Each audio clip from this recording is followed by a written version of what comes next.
اپنے دل پر مسلط کیے ہوئے ہیں، حتیٰ کہ زمین پر اگنے والی گھاس بھی خوف زدہ ہے کہ کہیں چار پیر والا نہ آ رہا ہے، اور چار پیر والا ڈرتا ہے کہ کہیں بسم اللہ اللہ اکبر والا نہ آ رہا ہے۔ غرض کی ہر کوئی کسی نہ کسی سے خوف زدہ ہے، مگر اسی زمین پر اللہ رب العزت نے ایک ایسی جماعت کی تکلیف فرمائی ہے جسے بجز خدا تعالیٰ کا کسی کا خوف نہیں، اور وہ ہے اولیاء کرام کی جماعت جسے پیدا فرما کر خود ہی اللہ رب العزت نے اعلان فرما دیا، آگاہ ہو جاؤ اے دنیا والو، یہ میرے دوست ہیں جنہیں نہ دنیا میں کوئی خوف ہے نہ آخرت صلی اللہ علیہ وسلم، صلاۃ و سلام علیکہ یا رسول اللہ صلی اللہ تعالی علیہ وسلم۔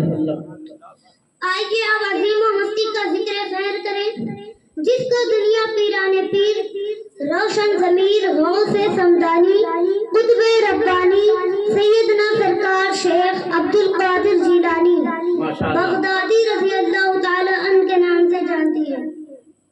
آپ کے پیدائش کا واقعہ کچھ یوں ہے۔ آپ کے والد گرامی حضرت سیدنا سرکار شیخ عبد القادر جیلانی بغدادی رضی اللہ تعالی عنہ موسیٰ جنگی دوست عالم شباب میں اپنا گھر بار چھوڑ کر جنگل کی راہ لی اور صرف اللہ کی عبادت میں مصروف ہو گئے، حتیٰ کہ ساری دنیا سے رشتہ توڑ لیا اور صرف اللہ کے ہو کر رہ گئے۔ اسی اثنا میں آپ بیمار ہو گئے اور چلنے پھرنے کی بھی سکت باقی نہ رہی۔ کچھ دنوں کے بعد افاقہ ہوا تو اللہ کا شکر ادا کیا، دریا پر گئے، غسل کیا، بھوک سے بے چین تھے، کئی دن سے کھانا نہیں کھایا تھا۔ اتنے میں کیا دیکھتے ہیں کہ دریا کی لہروں کے ساتھ ایک سیب بیٹھا ہوا آ رہا ہے۔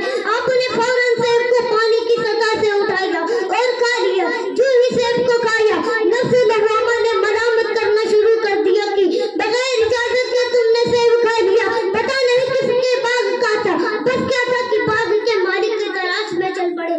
چلتے چلتے حضرت ابو صالح موسیٰ جنگی دوست نے دیکھا کہ سیب کا ایک باغ ہے جس کی ٹہنیاں دریا کی جانب جھکی ہوئی ہیں۔ آپ سمجھ گئے کہ سیب اسی باغ کا ہے، لہذا باغ میں تشریف لے گئے اور دیکھا کہ ایک بزرگ نورانی صورت والے بیٹھے ہیں۔ آپ نے انہیں ادب کے ساتھ سلام کیا اور عرض کی کہ حضور، میں نے اسی باغ کا ایک سیب بغیر اجازت کے کھا لیا ہے، لہذا معافی کے لیے حاضر ہوا ہوں، آپ مجھے معاف فرما دیں۔ بزرگ سوچ میں پڑ گئے کہ ایک سیب کھا لیا ہے تو آیا ہے معافی مانگنے، یہ کوئی عام انسان نہیں۔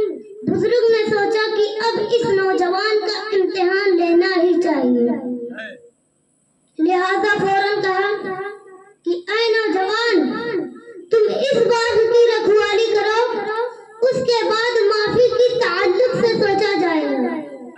حضرت ابو صالح موسیٰ جنگی دوست نے کچھ عرصہ باغبانی کے فرائض انجام دیے، پھر دوسری شرط آپ کے سامنے رکھے گئے، وہ یہ کہ باغ کے مالک نے کہا میری ایک بیٹی ہے جو آنکھ سے اندھی ہے، پاؤں سے لنگڑی ہے، ہاتھ سے رنجی ہے، کان سے بہری ہے، اے نوجوان تمہیں اس سے شادی کرنی پڑے گی۔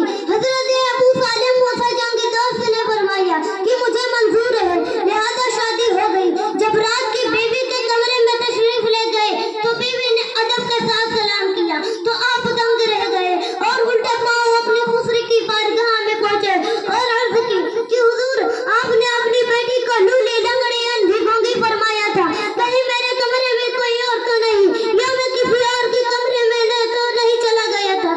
آپ کے خسرو نے فرمایا بیٹا، جس لڑکی کو تم نے دیکھا ہے دراصل وہی میری بیٹی ہے۔ میں نے اپنی بیٹی کو اندھی اس لیے کہا تھا کہ اس نے کبھی کسی طرف غیر محرم کو دیکھا نہیں، لولی اس لیے کہا تھا کہ شریعت کے خلاف میری بیٹی نے ہاتھ نہ اٹھایا، لولی اس لیے کہا تھا کہ خلاف شرع میری بیٹی نے کوئی بات نہیں بولی، لولی لنگڑی اس لیے کہا تھا کہ شریعت کے خلاف میری بیٹی نے قدم نہ اٹھایا۔ اللہ اکبر، جب باپ ایسا متقی اور پرہیزگار ہے اور ماں ایسی پاکیزہ خاتون ہے تو اس مقدس اور پاک خون سے جو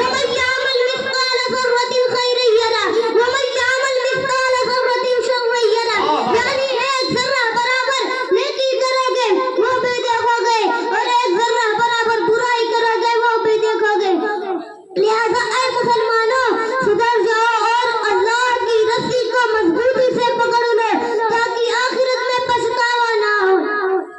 اعلیٰ حضرت فرماتے ہیں آج لے ان کی پناہ، آج مدد مانگ، آج لے ان کی پناہ، آج مدد مانگ ان سے، پھر نہ مانیں گے قیامت میں اگر وہ مان گیا، پھر نہ مانیں گے قیامت میں اگر وہ مان گیا۔ انہی چند جملوں کے ساتھ میں اپنی بات کا اختتام کرتا ہوں۔ دعا ہے کہ اللہ رب العزت اپنے حبیب کے صدقے طفیل میری مختصر سی کاوش کو قبول فرمائے، آمین ثم آمین۔ خوب کی سیرے چمن پھول چھنے شاد رہے، باغ با جاتا ہوں گلشن تیرا آباد رہے، دعا دے کر چلا بندہ وطن کو، خدا آباد رکھے اس کے من کو، وما علینا الا البلاغ المبین۔ خدا حافظ۔ ماشاءاللہ، زندہ باد۔ واہ کیا مرتبہ ہے غوث بالا تیرا، ارے بولتے ہیں سبحان اللہ۔ غوث اعظم کی سچی عقیدت